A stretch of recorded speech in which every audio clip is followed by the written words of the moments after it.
Bonjour à tous, aujourd'hui dans cet épisode One Shot, je vais vous faire cette équation différentielle. Alors, elle vient d'un sondage que j'ai publié sur Instagram. Je vous ai demandé, est-ce que vous voulez que je fasse une intégrale musclée? Est-ce que vous voulez que je fasse une équation différentielle ou du second degré? Et vous avez bien sûr répondu les trois. C'est pourquoi je vous fais une équation différentielle qui va mener à une intégrale, bon, pas forcément musclée, vous allez voir, et avec du second degré. Vous êtes prêts? C'est parti. Le but, c'est de résoudre cette équation différentielle. Donc je rappelle, trouver une fonction qui, lorsque je la dérive et que je l'ajoute avec la fonction de base, multipliée par ce polynôme du second degré, me donne 0. Regardons comment on résout ça. Alors pour résoudre un truc comme ça, on fait passer tout ce qu'il y a en y de l'autre côté pour y voir plus clair. Nous avons y de x est égal à, polynôme du second degré.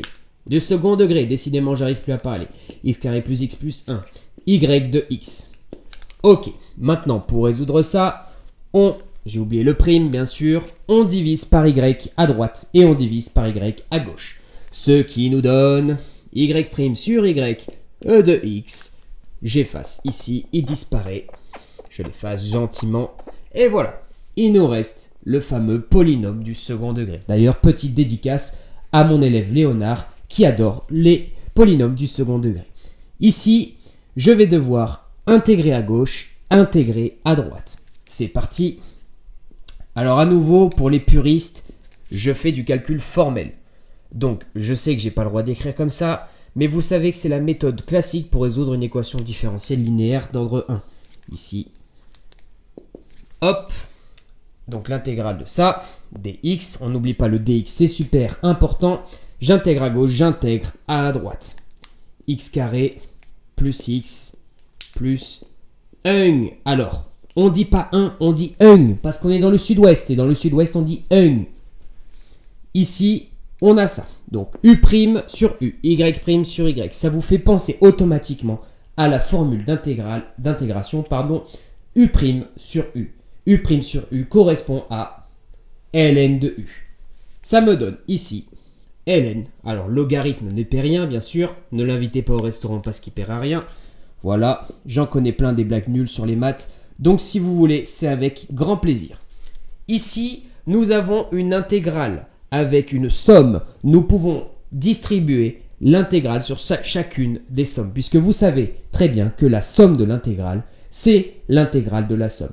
Ici, l'intégrale d'une somme, on va donc sommer les intégrales. C'est parti. L'intégrale de x carré, on n'oublie pas le dx, plus l'intégrale de x, on n'oublie pas le dx, plus l'intégrale de 1, et on n'oublie pas le dx. Alors tous les igouigouis en rouge, je vous l'ai déjà dit, j'écris très mal, on va pas creuser ce sujet sensible. Alors, même si j'écris très mal, le rouge ici, c'est que des x. Ne vous inquiétez pas. Donc, on va primitiver x au carré. On regarde dans son tableau des primitives. Si vous ne le connaissez pas, apprenez-le par cœur. Je vous l'ai déjà dit 200 fois, mais faites-le quand même. Nous avons la primitive, l'intégrale de x au carré. On va rechercher une primitive. Ça nous fait x3 sur 3. J'efface plutôt avec ça. Plus simple. J'efface et j'écris x3 sur 3. X au cube divisé par 3. Ensuite, l'intégrale de x, c'est pareil. Vous prenez le x, il est à la puissance 1. Lorsqu'on intègre, on gagne une puissance. Donc ça fait x puissance 1 devient x puissance 2. Et il faut diviser par la puissance gagnée. Donc ça nous fait x au carré sur 2. On efface le dx. Bon, je n'utilise plus le chiffon, bien sûr. X au carré sur 2. Et l'intégrale de 1, c'est pareil, c'est comme si on avait x puissance 0. X puissance 0 devient x puissance 1 divisé par 1, qui nous fait x puissance 1. J'adore cet accent. X.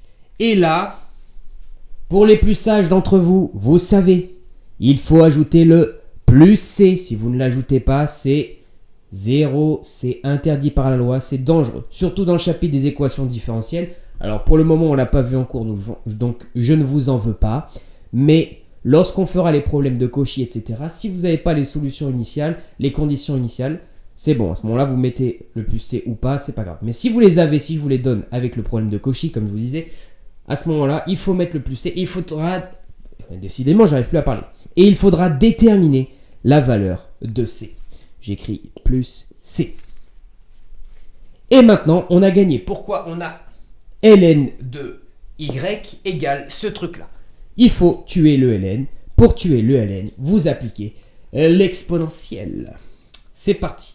J'écris exp à gauche. Si vous préférez l'écrire et exp à droite. Si vous préférez mettre E et à la puissance, c'est pareil. Juste là, j'ai préféré l'écrire avec exp. Comme ça, vous comprenez bien avec les parenthèses, etc. Le exp et le ln, c'est ciao. Et il nous reste y de x égale exp de tout ça. Exponentielle de tout ça.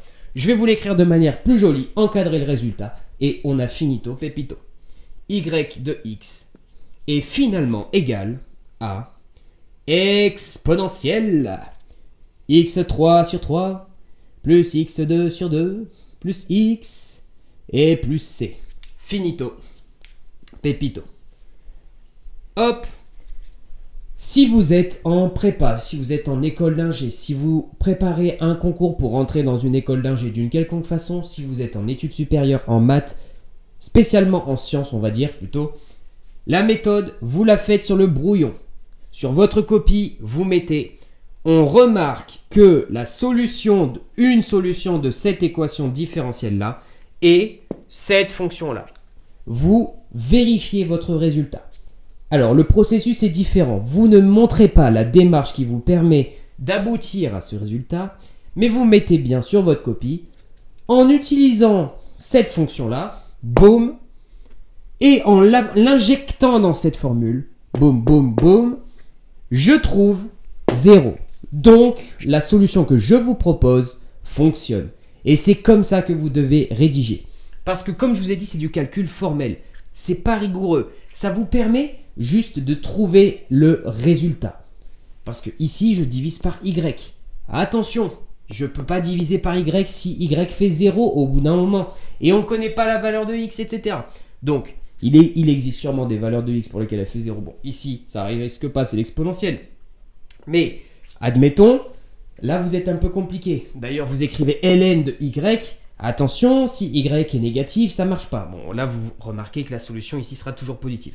Donc vraiment, c'est un processus différent. Pour les élèves que j'ai en centre, pour les élèves que j'ai en particulier, vous me montrez la démarche. Je veux que vous sachiez faire la démarche, mais sur votre copie, vous pouvez simplement me mettre la réponse et ça me va très très bien. C'était un... Est-ce qu'on voit bien? Oui, c'est bon, on voit bien. C'était la fin de cet épisode one shot sur les équations différentielles. Pas de montage, pas de cut, c'est pas grave si je bégaye, ça arrive à tout le monde. Alors, premièrement, si vous n'êtes pas à l'aise avec les équadifs, revoyez votre cours. Ça va juste vous permettre d'avoir un exemple supplémentaire à travailler. Deuxièmement, si vous connaissez rien du tout sur les équadifs, à ce moment-là, redirigez-vous vers d'autres cours parce que pour le coup, ça c'est juste la partie 2, on va dire, du cours. Et si vous voulez des cours particuliers avec moi, ça se passe en mail ou dans la description. Je vous mettrai mon mail dans la description, ce sera peut-être plus simple.